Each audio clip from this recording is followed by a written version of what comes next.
చూసుకొని ఈరోజు ఇక్కడ నిలబడానంటే దానికి ముఖ్యమైన కారణం నా కూడా ఉండి అంటే మంచిగా అంటే హ్యాపీ టైమ్స్లో ఉన్నప్పుడు ఫుల్ సక్సెస్లో ఉన్నప్పుడు అందరూ పక్కన ఉండడం వేరు.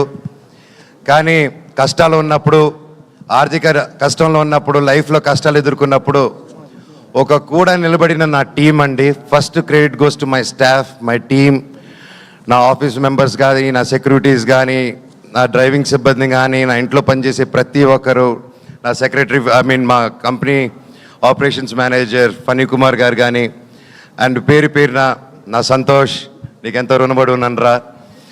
అలాగే ప్రతి ఒక్కరికి పేరున చరిత, థ్యాంక్స్ అమ్మా.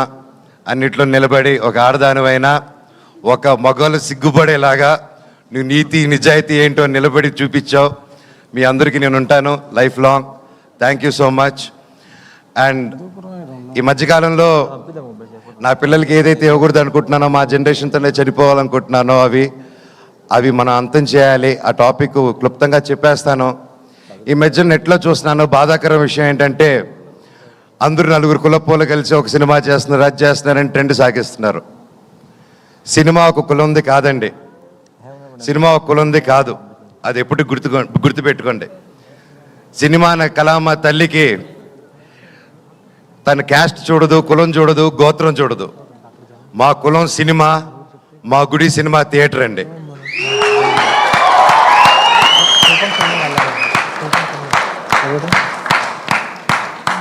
సినిమా టికెట్ చిరిగేటప్పుడు ఇది రెడ్డి సినిమానా, కమ్మ సినిమానా, కాపు సినిమానా, క్రిస్టియన్ సినిమానా, హిందూ సినిమానా, ఎవరి సినిమా అని చూడరు.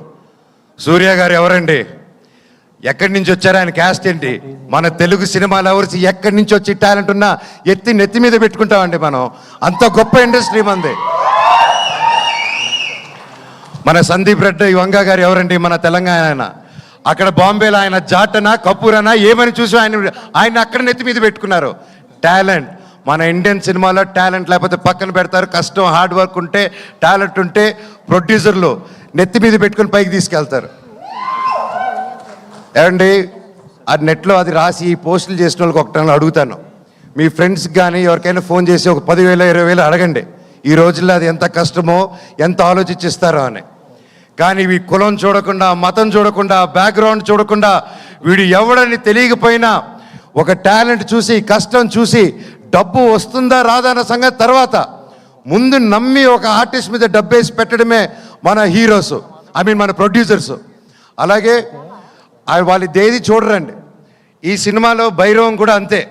మేము ఏంటి, మా బ్యాక్గ్రౌండ్లు ఏంటి అని రాధామోహన్ గారు ఎప్పుడు చూసి పెట్టలేదు. మాకు గొప్ప సక్సెస్